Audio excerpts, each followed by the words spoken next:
Selamat pagi anak-anak, bagaimana kabar kalian semua?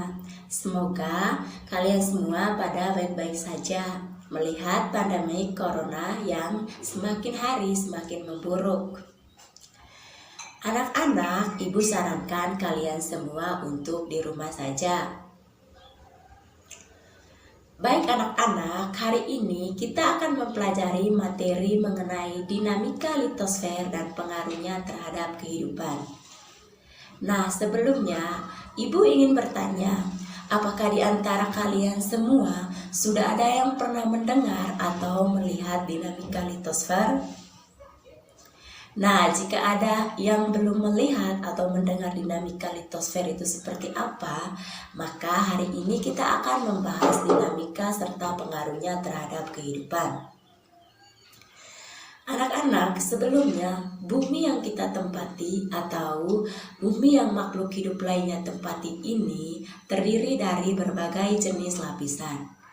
Nah, apakah ada yang tahu? Anak-anak, lapisan tersebut terdiri dari berbagai jenis, yang dimana lapisan ini berfungsi untuk menjaga kelangsungan hidup organisme. Nah, salah satunya adalah lapisan litosfer. Nah, apakah ada yang tahu lapisan litosfer itu? Lapisan litosfer ini terdiri dari zat padat. Ada yang tahu zat padat itu apa? Atau zat padat itu seperti apa? Nah, anak-anak, zat padat itu contohnya seperti batu. Nah, kalian semua pasti tahu batu itu seperti apa. Makhluk hidup, termasuk manusia atau kita semua, umumnya hidup dan bertempat tinggal di kulit bumi.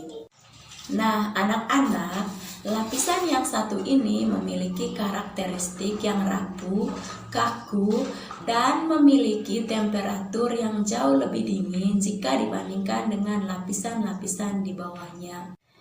Lapisan litosfer ini terdiri dari mineral dan batu bulat. Nah, mungkin ada yang tahu bagaimana pengaruh dinamika litosfer terhadap kehidupan. Anak-anak, dinamika litosfer ini memberikan rupa terhadap kulit bumi serta mempengaruhi kehidupan. Ada yang tahu pengaruhnya terhadap kehidupan seperti apa? Nah, anak-anak, pergerakan yang ada pada litosfer itu diantaranya yaitu pergerakan tektonisme, vulkanisme, dan seisme. Nah, ada yang tahu atau ada yang bisa menjelaskan seperti apa pergerakan dari tektonisme, vulkanisme, maupun seisme? Dan bagaimana sih pengaruhnya terhadap kehidupan? Nah, supaya kalian semua tahu bagaimana pergerakan dari lapisan litosfer ini, mari kita membahas ketiga pergerakan litosfer tersebut. Yang pertama kita bahas dulu adalah pergerakan tektonisme. Yang dimana tektonisme ini adalah tenaga yang berasal dari dalam bumi. Kemudian, ketebalan dari kulit bumi yang relatif tipis ini mengakibatkan potongan-potongan yang tidak beraturan. Nah, potongan-potongan ini sering disebut sebagai lempeng tektonik. Nah, bagaimana pergerakan lempeng ini? Anak-anak, pergerakan lempeng ini bergerak secara horizontal maupun vertikal. Mengapa demikian? Nah, hal tersebut dipengaruhi oleh arus konveksi astenosfer di bawahnya. Nah, gerak tektonisme ini menjadi gerak epirogenetik dan gerak orogenetik. Nah, proses dinamika litosfer selanjutnya adalah vulkanisme. Nah, vulkanisme ini berkaitan dengan pergerakan magma. Pasti ada yang tahu pergerakan magma atau pernah mendengar kata magma itu sendiri. Pergerakan magma ini menyusup ke lapisan yang paling atas dan bahkan hingga ke permukaan bumi. Nah, magma ini sendiri adalah bahan silikat pijat yang terdiri dari zat-zat padat, cair, dan gas. Nah, magma ini menempatkan satu kantong di bumi yang sering disebut dengan dapur magma. Nah, bagaimana dengan letak dapur magma? Letak dapur magma sangat letak dapur magma sangat bervariasi. Ada yang sangat dalam dan ada yang dekat dengan permukaan bumi. Anak-anak, letak dapur magma dengan permukaan bumi sangat mempengaruhi besar kecilnya pergerakan vulkanisme.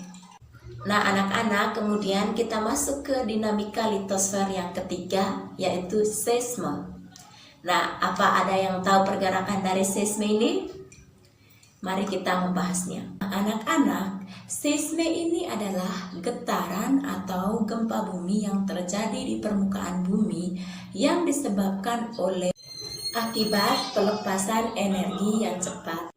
Gempa bumi akibat gelombang elastis yang merambat ke permukaan bumi yang dilepaskan oleh sumber gempa di bawah permukaan tanah. Semakin besar energi yang dilepaskan, semakin kuat pula gempa yang ditimbulkan. Nah, anak-anak, berdasarkan penyebabnya, gempa dibagi menjadi 3 jenis, yaitu gempa tektonik, gempa vulkanik, dan gempa runtuhan. Nah, anak-anak, bagaimana dengan materi yang telah disampaikan? Ibu harap materi yang sudah disampaikan dapat memberi pengetahuan atau tambahan materi untuk kalian semua. Nah, anak-anak, jika ada yang belum dimengerti dapat ditanyakan. Ibu persilakan untuk kalian menyampaikan pertanyaannya di kolom komentar. Nanti ibu akan memperjelaskan jawaban atau yang belum kalian mengerti di sana. Baik, ibu akan menyimpulkan materi untuk hari ini. Hari ini kita telah mempelajari materi mengenai dinamika litosfer serta dampaknya terhadap kehidupan. Nah, anak-anak, telah kita pelajari dinamika dari litosfer itu terdiri dari 3 bagian. Di antaranya yaitu pergerakan tektonisme, vulkanisme, dan seisme. Dinamika ini telah memberikan pengaruh atau dampak terhadap kehidupan. Anak-anak, sekian dulu materi untuk hari ini. Ibu harap kalian semua dapat mengerti dengan materi yang ibu telah sampaikan. Anak, jangan lupa ya pesan dari ibu, tetap di rumah saja atau belajar dari rumah lebih aman untuk kita semua. Selamat siang.